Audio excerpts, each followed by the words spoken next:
episode, I believe, 26 or 27. Working on the numbers to get those figured out for you guys. But today we're going to get into what is debadging? Why are the badges even on the car? What are the purposes for them? So that's going to be our main topic. Before we get started, let's get into our announcements for today. Guys, we've been doing really good. We've had a lot of engagement. My mods have been coming through for me. So again, I appreciate all the support. Hit the like button, the subscribe button, and ring that notification bell so you get notified when I go live. My lives are always every Sunday at 1 a.m. Central Time. So now that we've gotten that out of the way, let's go ahead and get set up with a few things here. I really do want to explain what we're going to need for this and what are some tools that are going to be really helpful for you in the future. If you guys got any questions, make sure you chat them in down below. I'll make sure I get them read on screen. I'm going to set up my chat right now. So there, I got my chat set up for you guys. And what we'll do is I'll talk about a little bit of what badges are, why we have them on a car, what their purpose really is. It isn't necessarily for brand loyalty. It's to identify their vehicles on the road so that they can sell more cars. Again, people do fall under the brand loyalty stuff, so that is some of the issue that we run into with badging and things like that. Now, why would we take badging off of a car? Well, let's start off with the most basic. The reason that we would remove badging is either, number one, it doesn't fit the style of the car, or we want to do something a little bit more custom. We're going to look at some custom badging on the Malibu, and we're going to go ahead and actually install some factory moldings here. These are just basically badges that identify the car.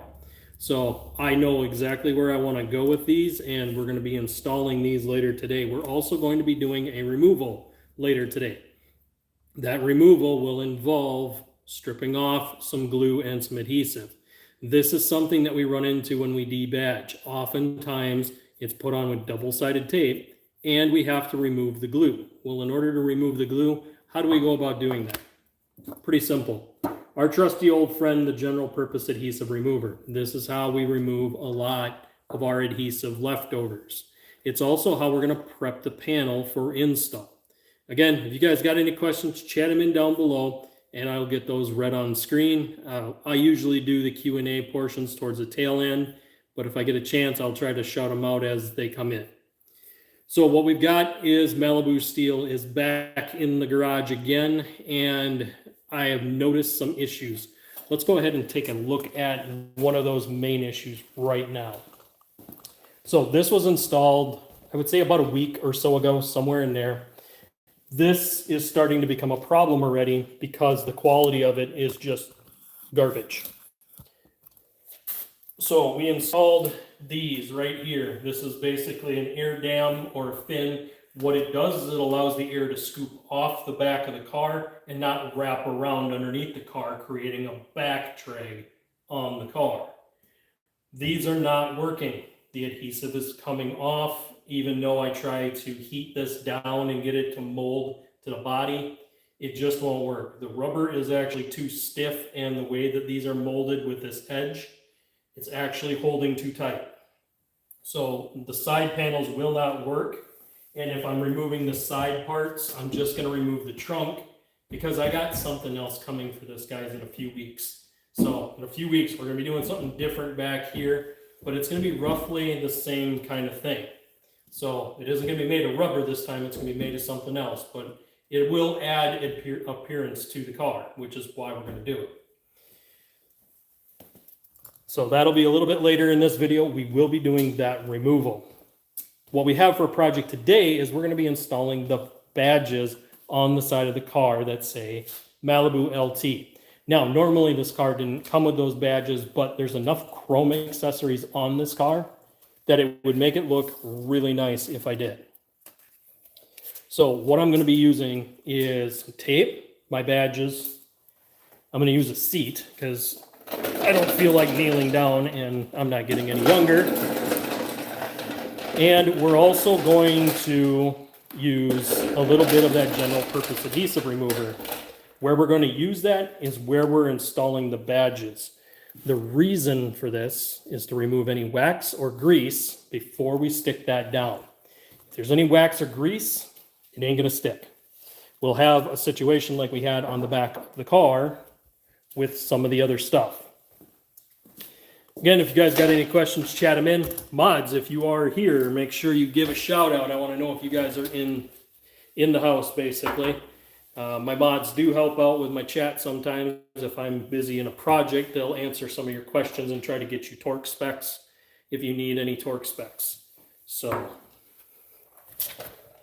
I'll get you guys in position here to see exactly what's going on.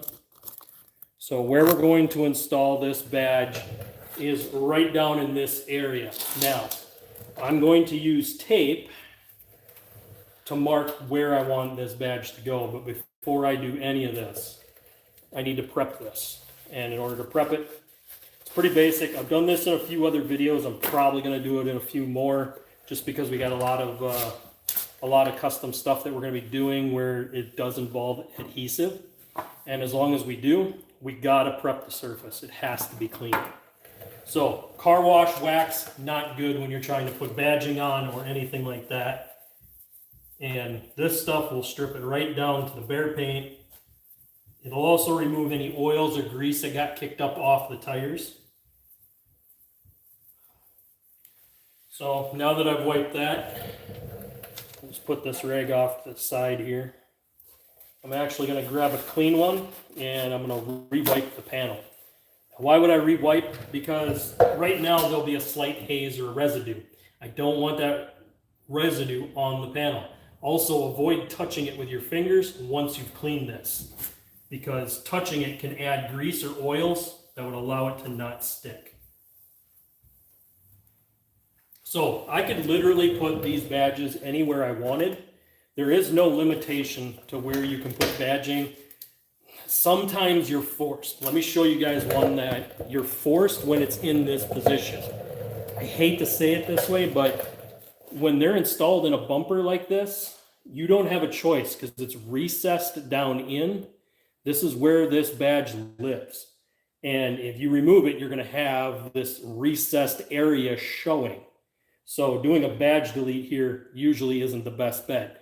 Now, I did say I did custom badging on this car. If you guys know anything about GMs, these are always gold in color. And the gold looks ridiculous on this car. I've gone through and slowly gotten rid of all of the gold badging. So the one on the back, this one, and the one on the steering wheel have been removed. And the ones on the front, what I did is I used bed liner.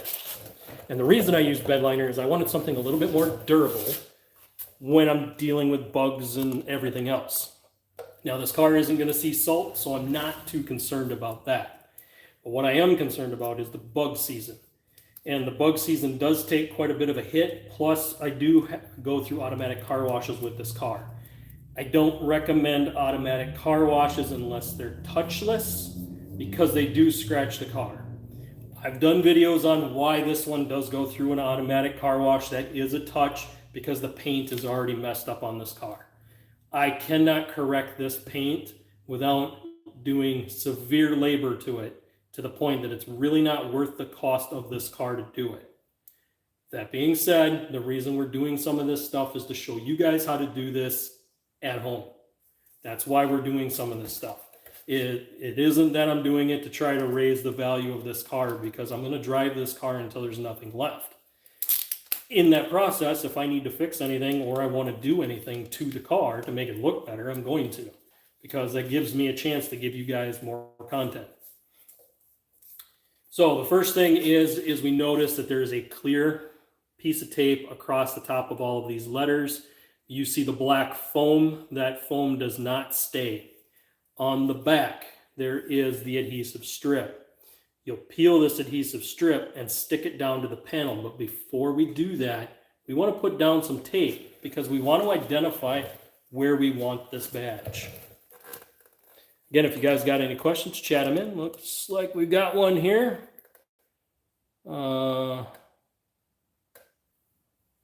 Omega Man 1. At my house, the cats do the scratching. Yeah, animals tend to cause massive problems to paint. I'll tell you guys right now, this one has become a raccoon killer. I've slaughtered 5 raccoons in this car in the last 2 weeks. There are a bunch of things that are going to get fixed this winter when this car gets shut down. When I shut this down, I'm going to be dropping the suspension out of this one. We're going to put it back together with good performance stuff that anyone can get their hands on. We're also going to fix the damaged plastic from hitting all of those animals. So lots coming up this winter, guys. We also have some projects before winter on good old Silver Swine over here.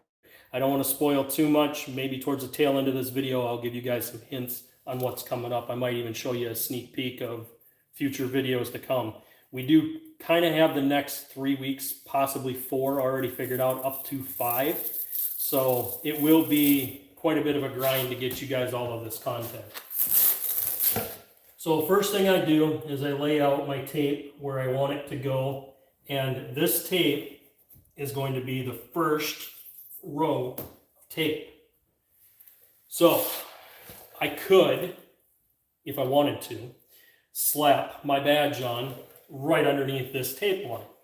The issue is I don't like how high up the badge is. So I can go ahead and run another layer of tape underneath this one and just butt it up to the other tape. Now it drops me down a little bit farther yet. Bill Stoll's making a guide. That's exactly what I'm doing here, guys. I'm making a guide to put this badge down. Anytime you have open badges on cars, prime example, Silver Swine right here. This is an open badge with no recesses in it. If you were to put this on, you would want to run a tape line where this badge was so that you knew exactly how to put it back where it was. Since this one didn't have these badges on here, I'm basically designing it where I want it. So this is kind of a custom deal, me doing kind of what I want, how I want to do it. And it's just a matter of me deciding where I want my badging to go. So I would say right about here would probably look really good. It's far enough away from the molding that it doesn't seem like I'm just butting it up to the molding. And it's close enough on that. The other thing is a lot of people will put them way down here.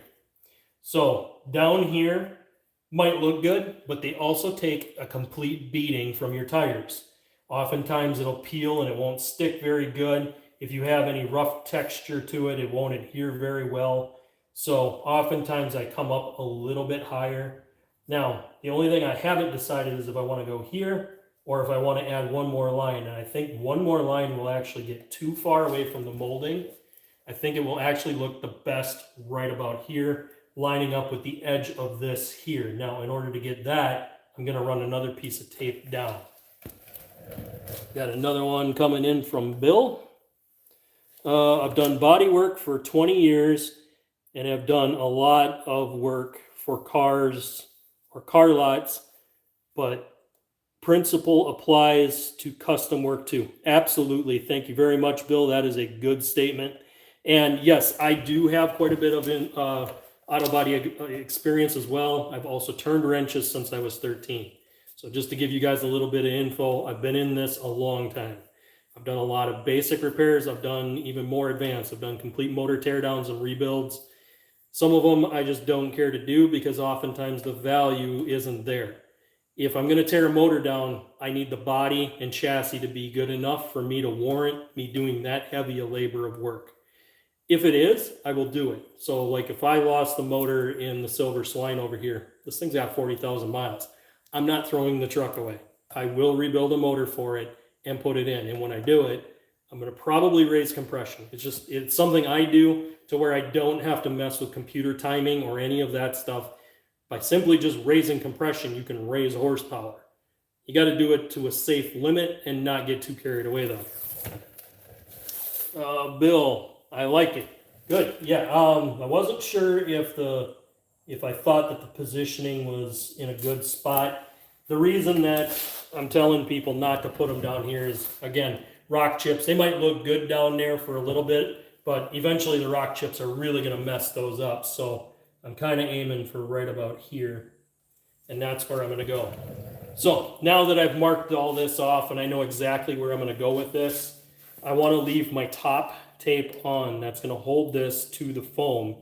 I'm going to peel off the white tape. This is where all the adhesive is for this. This has been wiped and prepped. We're good to go. So all I'm going to do is peel this back and it'll expose the letters with the foam. I'm going to show you guys here in just a bit what I'm talking about. So little by little, I'm just peeling this back.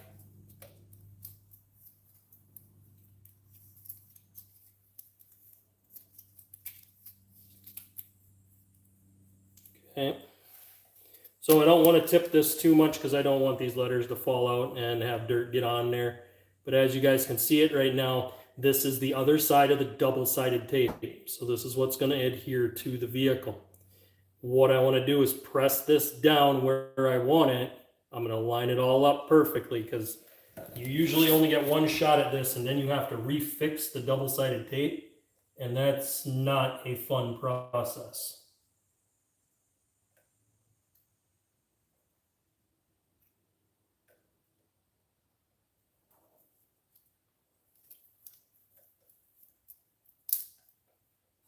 Okay, so what I do is I do a light touch to center it down to the panel.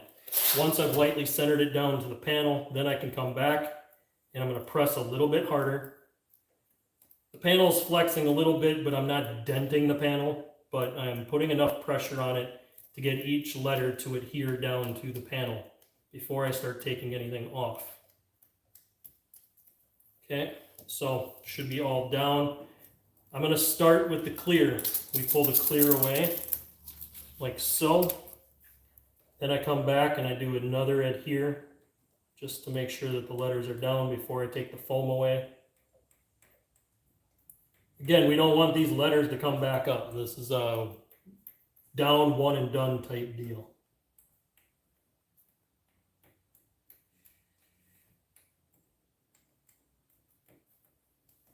Okay, so now we've pressed them down, we can lightly pull our foam off. And as I'll bring you guys in to see where our badging is,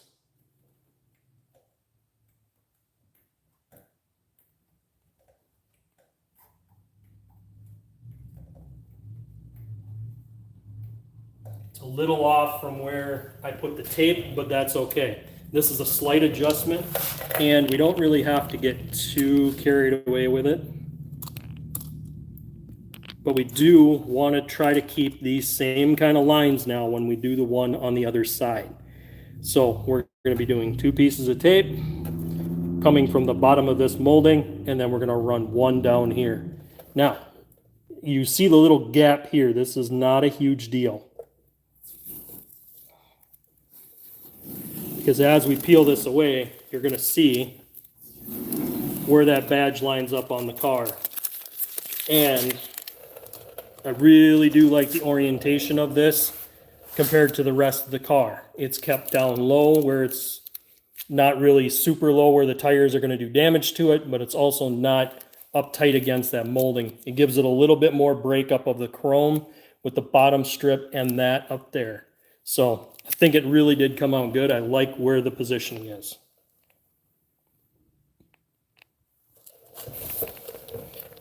All right, so I usually do little clips for you guys for future stuff. And what I'm going to do is I'm going to make a clip here for the future, but I'm going to go ahead and explain what we just did for that clip. So what we did is we lined off where we wanted this to sit. We used tape to label where it was before we peeled any backing. We used general purpose adhesive remover to clean the surface. We got everything prepped and ready to go. Next, we're going to shift into a little bit different process. We're going to work on removing something that was installed. And as much as we hate when this happens, sometimes it's necessary to do. It's necessary for us to remove stuff that's been put on the car because either we may not like it or it may not actually fit the style of the car. So we might choose to go ahead and do that removal. Well, in order to do that removal, you may run into a situation where you need some tools, either an eraser wheel, or you might have to use some adhesive remover to be able to clean it up really well. So we're going to go ahead and migrate to the back of this car where we're going to do the next part of our demonstration here. Usually towards the tail end, guys, I always do the news stuff, and I've got some news coming up that's pretty shocking. Again, we've got some stuff on the news cycle that you guys aren't going to want to miss. Let's go ahead and shift to the back and start doing removal. So removal can be pretty basic if it peels off nice. Now, because this was just installed maybe a couple weeks ago, this won't be horrible to remove, but it could be frustrating if I got a lot of glue to remove. So this might be the other factor that we have to contend with. So what I do is I usually just start by peeling up, and yeah, we've got some nasty glue coming, and I'm hoping that it's nice enough and it just peels up for me.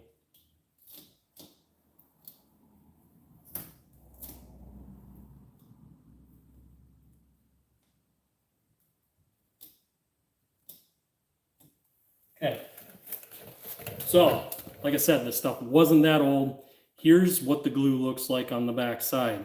The reason this isn't working is this rubber is extremely thick, meaning that it doesn't like to be very pliable and doesn't like to bend very much. The driver's side is actually worse because I did do a small cut that I tried to keep the arc from being so strong here. That cut did help, but it didn't fix the issue.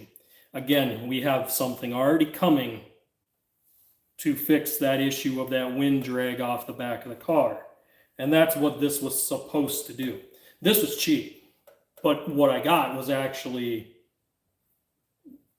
less expensive than this. And that's the sad thing, is the other piece is actually a plastic, and it's going to be a lot more durable, and it's made to fit the car. It's designed to fit across the panel the way it's supposed to. So once you peel these, I usually just toss them because they're junk. The rubber, not a good idea. If you guys see these on Amazon and eBay, just don't buy them because they're obviously not very good. So what we have to do is we do have to clean this glue off of the car right here.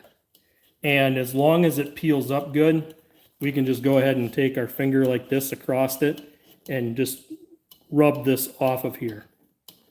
This works usually really good to getting adhesive off of a car if it's fresh. If it's not, let's say this was, 2 months, a year, 3 years, this stuff would be very hard to remove, and you would need a eraser wheel. And I will show you what that eraser wheel looks like. I'm not going to use it on this car because it's not that it scratches the car. Eraser wheels do not scratch cars, guys. They don't. The reason I don't want to use it is they are expensive. So if I can get away with simply cleaning it up like this, I'm going to, versus using that expensive wheel. When you have tough stuff that you're cleaning off, you do have to use that eraser wheel. There's no way around it.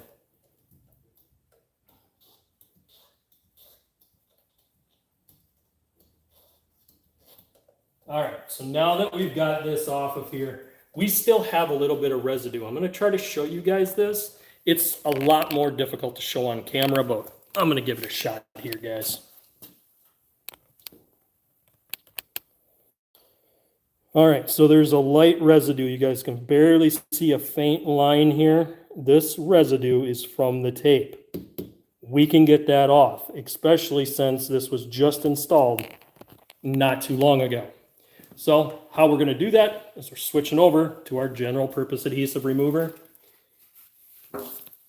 and our dry rag. So this is how we're going to remove that little bit of line that you might see.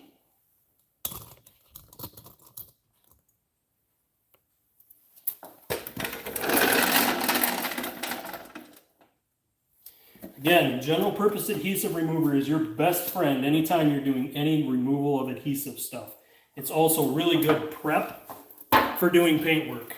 I use this stuff a lot of times when I'm doing simple paint prep work because it does a really good job of also removing any waxes, greases, and oils. If you go through anything that has tar on it, let's say you get a little bit of tar kick up on the bottom of your car, this stuff works great for stripping that tar off of the car.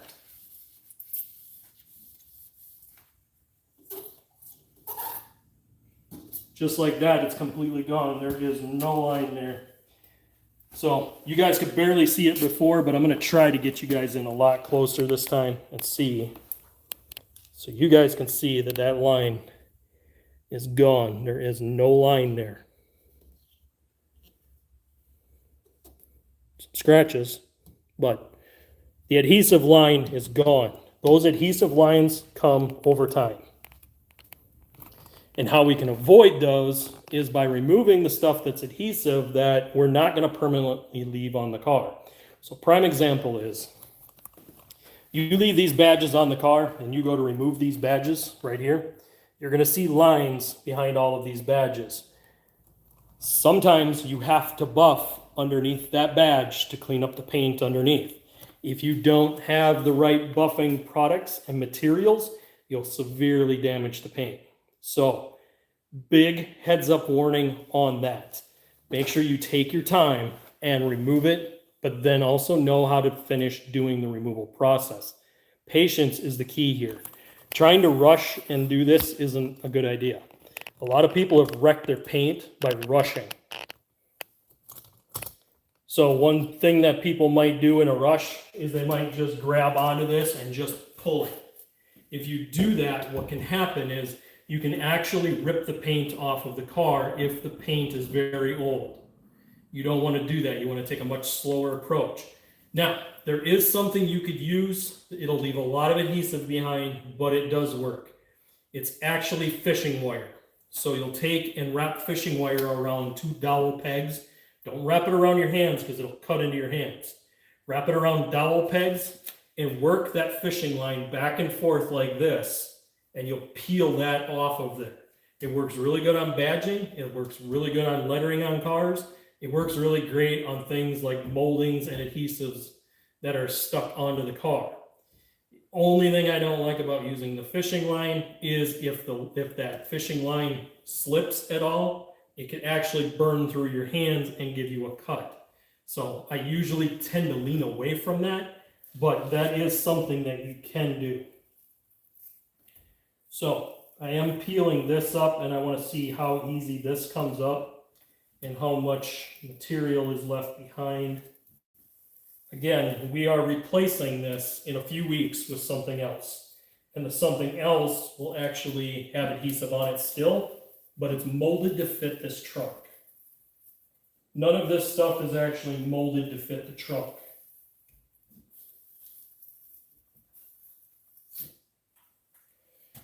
So just like that, this came off in one piece and it didn't leave any adhesive behind. So the reason that we had some of that clear adhesive was it actually had a doubled up piece of adhesive tape on it. Also, I noticed that it collected a lot of moisture in between this groove. So that tells me on the new one when it comes in, what I might do is seal this off with a piece of that double-sided tape so that we don't get a bunch of moisture behind there. Moisture is not good because if there's a small little scratch or pinhole in the paint, it will cause a rust spot. And that we definitely do not want. So now that I've removed this, again, this is junk. I would not buy those again. And to be honest with you, it was a waste of money. I would have been better off buying the right thing, but we try things here. That's what we do. So I'm using the general purpose adhesive remover to wipe this up. Now, when that new piece comes in and we do this install, we're going to be going ahead and re-prepping this because I'm going to have to dry this for a few weeks before that new piece comes in. And we're going to wait to do that install on camera. So it might take a little bit longer to do that one, but that's all right. For me right now, this has really become an eyesore, which is why I went after it in the first place. and got this removed. It was really important for me to get this cleaned up today because I'm trying to get the car a little bit better looking, and I want to make sure that I get everything prepped for the next steps that are coming up. If you guys got any questions, chat them in. We're soon going to go for the chats and the news. I'm just setting up for that right now.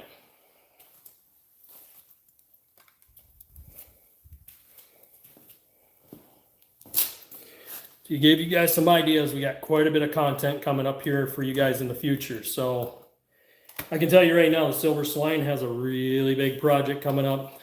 There's some stuff going on with it that I really want to show you guys. It's important. It's a lot of LED stuff in the interior. That's about all I'm going to tell you for now. It's going to involve me tearing quite a bit of the dash apart to do it. So this one is going to be a little bit more labor intensive, and honestly, when it happens, I don't care if the vehicle is shut down because I don't drive this every day. This one, on the other hand, I drive every day. So when I do projects with this, I have to finish same day because if I'm working on it today, I'm using it on Monday. So let's go ahead and get into some of the news cycle stuff. Guys, I can tell you right now that any of the performance shops that are doing diesel deletes, guys, be careful. EPA went after another one this week and hit them with another, I want to say it was $100,000 or it might have even been $1 million fine. I don't remember the exact dollar amounts, but it was a huge amount. They got hit hard. Honestly, I don't know if they're going to survive that hit from the EPA. The EPA is going after diesel shops that are deleting trucks. So it's in our best interest to not delete these trucks unless we know what we're doing with them. If we know that we're pretty much using them mostly off-road or on a farm use setup, then we can maybe get away with it. But for guys that are going to use it on a commercial setting, don't. I know this, that stuff destroys engines. I know it does.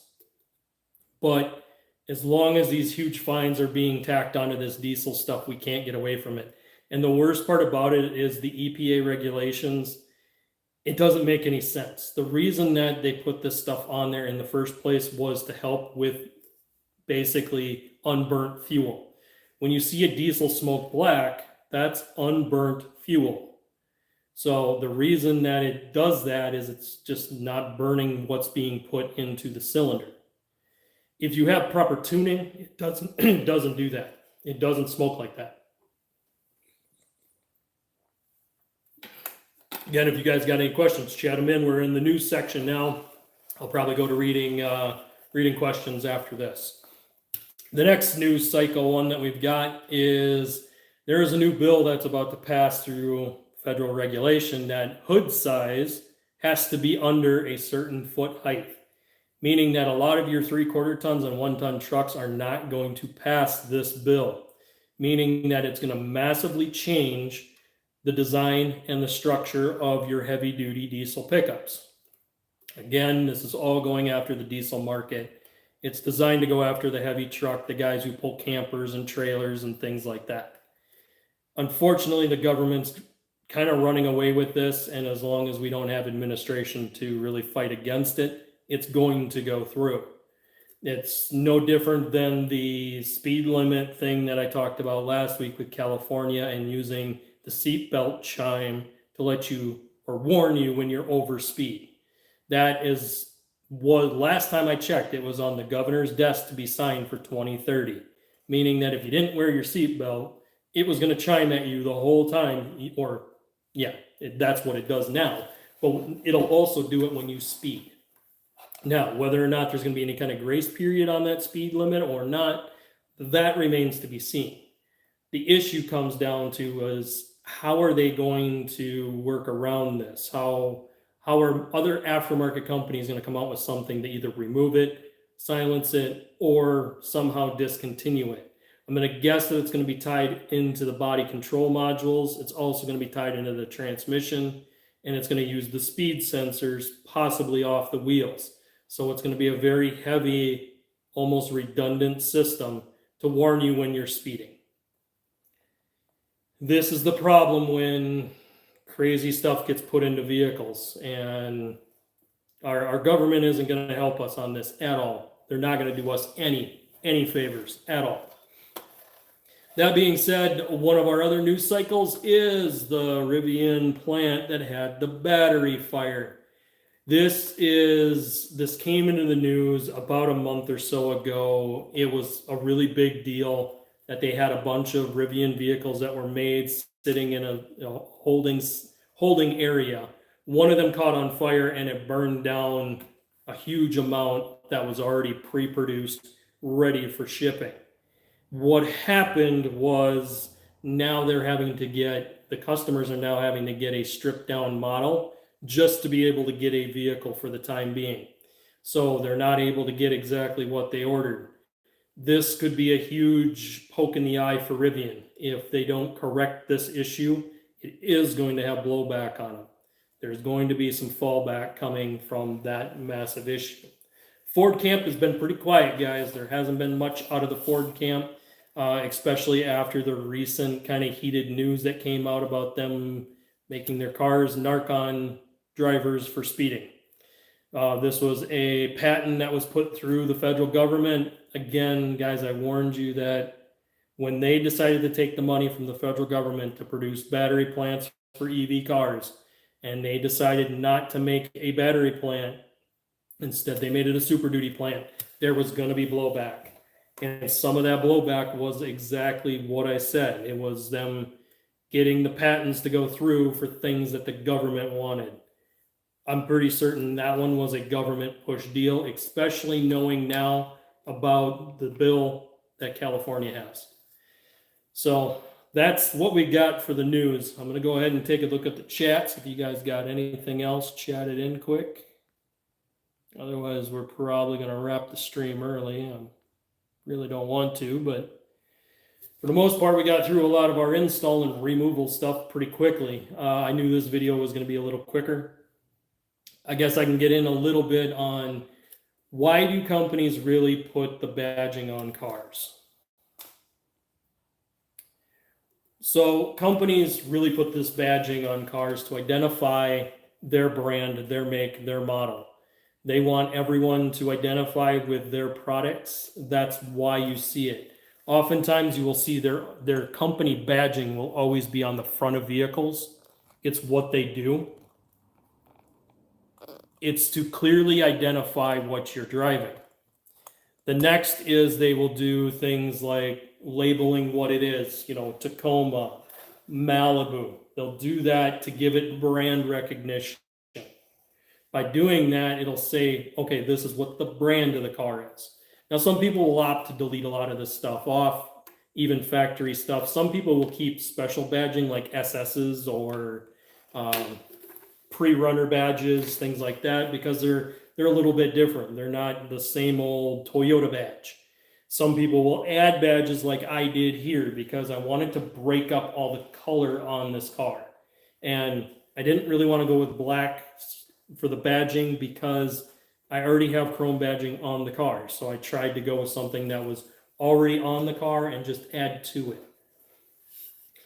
Car customization is really a personal touch thing. So it really doesn't matter what style, what you do, how you set it up, what you do with it. It's all in what you like, what you prefer to have on your car.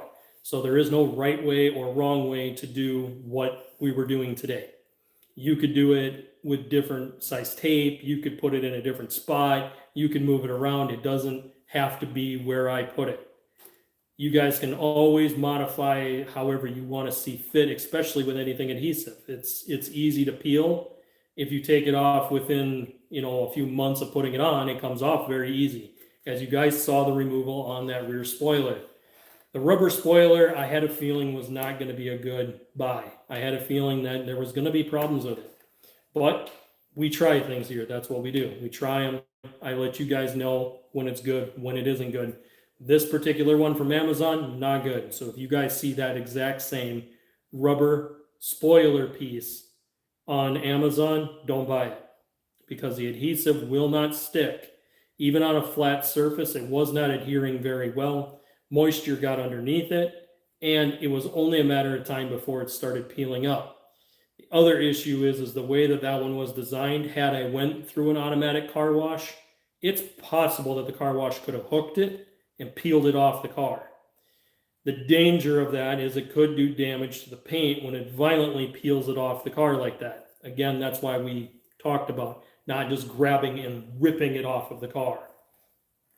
Those are kind of the things that you need to know about when you're doing some of these badging stuff. The other thing that would help you guys is knowing what to use. So again, if you need to use that eraser wheel, oftentimes it gets put into a drill, and it has a metal chuck that goes into it, and then it's a wheel that goes onto that chuck. You'll slide that onto the drill, and it just takes and cleans all the glue and the adhesive foam off of the car. Does a great job. I like it personally because I know that when I use it, I don't have to worry about damaging paint. So that is a really nice thing to have. If you guys don't have that eraser wheel, you guys can pick those up at any auto parts stores. There's one I'm not shopping at right now because of issues. Just choosing how they're personally wanting to take things. Not what I see, not how I feel, so I'm not shopping there. That's just my thoughts and views. The other thing is that I try to find ones that are willing to work with me and give me good discounts. I do a lot of stuff through Napa. I do, because I have a working relationship with the guy who owns it. I've known him for many years. I trust that he gets me the right parts. And when we have something that's a little off, let's say we have a part that we get in and it doesn't quite match what I was supposed to have, he's always good about swapping it out and getting me a credit. So that's why I go with that one versus the others. The other one is it's convenient for me. It's really close. It's less than a mile from my house, where the other ones are probably closer to 30 miles from my house. So I don't necessarily go to a lot of the other auto parts stores unless I absolutely need it for that weekend. Again, it always pays to do price shopping. Even on some of these accessories, it really does pay to shop around and make sure you're getting a good deal. Some of that is taking the time to do a little bit of online research. You can use Rock Auto. That's a good place to get a price comparison. Here's the thing. On any online seller, make sure you do part brand comparison. So don't just go, I'm looking for shocks, and look for the cheapest shock online and then try to compare it to Napa's prices. It won't be the same. So you need to look at Monroe shocks. If it's a Monroe, they need to be kind of similar all the way across the board. Again, I try to go for name brand parts because I've had less issue ordering online. When you go to the no name brand parts, that's when you have failures. You guys saw the brakes. The brakes, we had an issue with the pads. I knew something was wrong with those pads when I was starting to get a squeak in it. And then I noticed a lot of brake dust. That is the sign of a semi-metallic pad, not a ceramic pad. Again, guys, I did a video on that. If you guys get a chance, go check that one out after this. You guys will see it. It was a very long video. I went through and labeled everything that was wrong. I also did a follow-up video pertaining to the pads themselves and how to check those pads in the store. Again, both are really good watches. Make sure you guys check those out after this one. But I think we're getting pretty close to the end here, guys. I was hoping to get some more chats in. It's kind of a slower day, I guess. People are kind of settling down after the holidays. So again, as always, guys, I want to thank you guys for all your support. Make sure you guys hit the like button, hit the subscribe button, and ring the notification bell. I go live every Sunday at 1 p.m. I try to go for about an hour. We're a little short today just because the chats aren't coming in, and that's okay. But I was glad to see all of you guys here today. Thank you guys for all the support, and I'll see you guys on the next one.